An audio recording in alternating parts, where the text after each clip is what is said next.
पहला काम आप ये करें, अगर आपको आईएएस बनना है, न्यूज़पेपर पर कमांड करना शुरू करें। सोचो, you just imagine you are going to prepare for IAS और तुम्हें अभी किसान प्रोटेस्ट के बारे में नहीं पता था। दूसरी चीज, there is a difference between competition and examination. आपको लगता है ना, आप अपने आप को स्टूडेंट मानते हो, आप स्टूडेंट नहीं हो, अब आप कॉम्पिटिटर हो। अब इतने लोग अगर कॉलेज में हैं, क्लास में, ग्रेजुएशन फर्स्ट ईयर में, तो मैनेजमेंट क्या चाहेगा कि सारे पास हो जाएं, वो भी अच्छे मार्क्स से, उससे कॉलेज की रेपुटेशन बनेगी। लेकिन अगर इतने लोग एपीएस का पेपर देंगे, एपीएससी का, तो एपीएससी कभी नहीं चाहेगी कि सारे पास हो जाएं। अगर एपीएससी ने 2021 में 10 सीट दी है, तो कितने लोग अपीयर करेंगे? 5 लाख करेंगे, 2 लाख करेंगे, 1 लाख करेंगे। अब 10 सीट पे 1 लाख लोग कंटेस्ट करेंगे। एग्जामिनेशन पास करना is not a big deal, competition qualify करना, वहां पढ़ने से कुछ नहीं होता, पढ़ाई का कुछ लेना देना ही नहीं है। दिल्ली जो है, एंशिएंट पीरियड, मेडिवल पीरियड, ये क्यों दिल्ली को असम पे कब्जा करना था? Why Bengal and Assam was important for Delhi?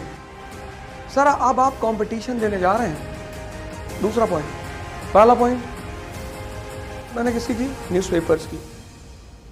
कोई नहीं, आप कहीं भी पढ़ो सर, कहीं भी पढ़ो जाकर, कोई कोचिंग, कोई टीचर आपको आईएएस आप ही बनेंगे। अगर आपके अंदर टैलेंट है तो you will be able to take the direction from others. आप समझ जाओगे सामने वाला क्या चाहता है, क्या कह रहा है आपसे, करना आपको ही है। जितने लोग असम से दिल्ली जाते हैं, सब आईएएस बन के आते हैं। बहुत सारे लोग जाते हैं, मतलब हमारी क्लास में तो हर साल मैं देखता था इतने सारे लोग असम से होते थे। सवाल डायरेक्शन का है, और डायरेक्शन इंपॉर्टेंट, इतनी इंपॉर्टेंट आईएएस की फील्ड में आज तक कोई प्रोफेसर सक्सेसफुल नहीं हुआ। There are many history professors, उनके सामने तो मेरी इंफॉर्मेशन लेवल कुछ है ही नहीं। Bipin Chandra sir, who has written NCERT and the books India's Independence Struggle, I will never be, now he is not alive, अब तो वो बेचारे हैं नहीं, पर मैं उनके सामने सब्जेक्ट के रूप में कभी नहीं खड़ा हो सकता था, नेवर। लेवल ऑफ इंफॉर्मेशन इतनी हाई थी उनकी, इतनी हाई, मतलब मैं तो उनसे बचता था अक्सर। Most of the time I don't use to come in front of him. पूछ लेते थे, वो किताब आई है अवध, यू रेड इट? अब कह दो नहीं तो गाली सुनो, कह दो हाँ तो क्वेश्चन पूछ लेते थे। तो मैं उनसे कहता था कि I was severely ill for past 1 week. You are always ill Ojha. No sir, I was not able to read sir. अच्छा, अगर पढ़ने से ही लोग आईएएस बनते तो इस फील्ड में सारे प्रोफेसर सक्सेसफुल होते। आके पढ़ा देते हिस्ट्री, ज्योग्राफी, पॉलिटी, इकोनॉमी। दूसरी बात यह है कि ये कंपटीशन है, एंड कंपटीशन रिक्वायर्स टैलेंट। अब इंडिया में टैलेंट की जो डेफिनेशन है वो इतनी खतरनाक है, गंदी।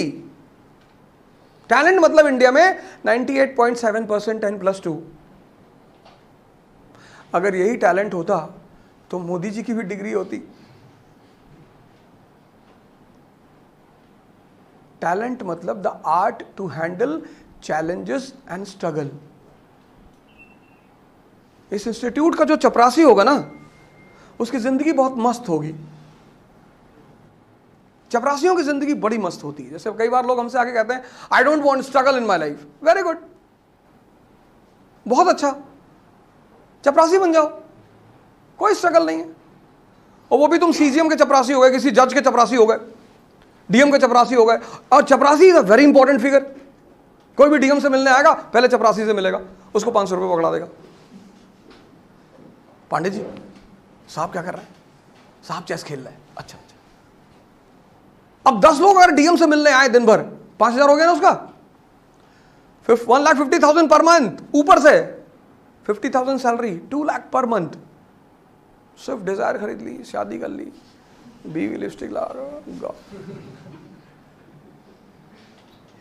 जिसको भी ज़िंदगी में चैलेंज नहीं चाहिए ना, वो चपरासी बन जाए।